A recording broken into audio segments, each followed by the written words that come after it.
Ticket to finale టాస్క్లు జరిగాయి అనమాట. అయితే ఫస్ట్ టాస్క్‌లో రీతు చౌదరి ఇంకా తనుజ గొడవైందనమాట. ఏంటంటే ఫస్ట్ తనుజ చెప్పింది. ఏంటని? డిమోన్ పవన్, కళ్యాణ్ ఇంకా ఇమాన్యుల్ వెళ్తారని. తర్వాత నుంచి రీతు చౌదరి అక్కడ ఉంది ఏమనలే. ఆలోచించుకుందంట అక్క. ఆలోచించుకొని తర్వాత గార్డెన్ ఏరియాలో వచ్చి నేను ఆళ్తా అన్నదనమాట. అంటే ఏంటి ఆలోచించింది రీతు అక్క? ఏంటి ఆలోచించిందంటే ఇప్పుడు అక్కడ స్ట్రాంగ్ కంటెస్టెంట్లు ఉన్నారు. స్ట్రాంగ్ ఉన్నారు కదా కంటెస్టెంట్లు, ఇమాన్యుల్, కళ్యాణ్ ఇంకా డిమోన్ పవన్ స్ట్రాంగ్ ఉంటే అక్కడ ఆలోచించింది అనమాట. ఏంటని ఆలోచించింది? అక్కడ హాల్లో ఏం ఆలోచించింది? వీళ్ళు స్ట్రాంగ్ కంటెస్టెంట్లు కదా, వీళ్ళు ముగ్గురు ఆడని అని ఆలోచించింది. దాని తర్వాత గార్డెన్ ఏరియాకి వచ్చి ఏంటి ఆలోచించింది? వీళ్ళు ముగ్గురు ఆడు కదా, నేను మధ్యలో వెళ్తే వీళ్ళు ముగ్గురులో నేను గెలిచేస్తే నాకు కొద్ది ఓట్లు పడిపోతాయి అని ఆలోచించింది ఆ రీతు అక్క.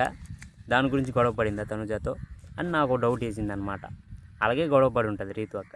అంటే సోఫా దగ్గర ఏం అనలేదు, ఆలోచించడానికి టైం దొరకాలట. ఏం ఆలోచిస్తుంది అక్కడ చెప్పండి?